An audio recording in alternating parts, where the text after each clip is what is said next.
ഹജ്ജ് തീർത്ഥാടകർക്ക് മികച്ച സേവനമൊരുക്കാൻ പുണ്യസ്ഥലങ്ങളിൽ ലുലു സ്റ്റോറുകൾ പ്രവർത്തനം തുടങ്ങി. മിന, അറഫ, മുസ്ദലിഫ എന്നിവിടങ്ങളിലാണ് പുതിയ ലുലു സ്റ്റോറുകൾ തുറന്നത്.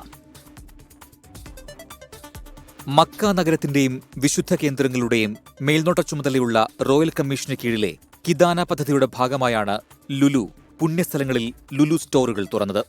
ഹജ്ജ് കർമ്മങ്ങൾ നടക്കുന്ന മിനായിലും അറഫയുടെ സമീപ പ്രദേശത്തും മുസ്ദലിഫയിലുമായി 4 സ്റ്റോറുകളാണ് പ്രവർത്തിക്കുന്നത്. Kidana development company executive manager Muhammad al മെജ്മജും Lulu group executive administration manager Bashar Nasir al ബഷറും ധാരണാപത്രത്തിൽ കഴിഞ്ഞ ദിവസം ഒപ്പുവച്ചു.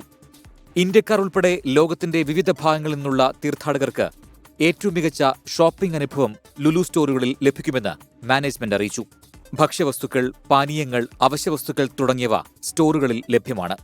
വിശുദ്ധ നഗരങ്ങളിൽ സേവനം വിപുലമാക്കുന്ന ആദ്യ റീറ്റെയിൽ ഗ്രൂപ്പുകളിൽ ഒന്നായി മാറിയിരിക്കുകയാണ് ഇതോടെ ലുലു.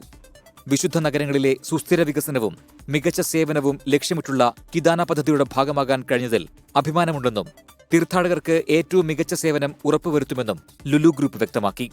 സൗദി വിഷൻ 2030 കരുത്തേകുന്നതുകൂടിയാണ് ലുലുവിന്റെ പദ്ധതി. 24 മക്ക.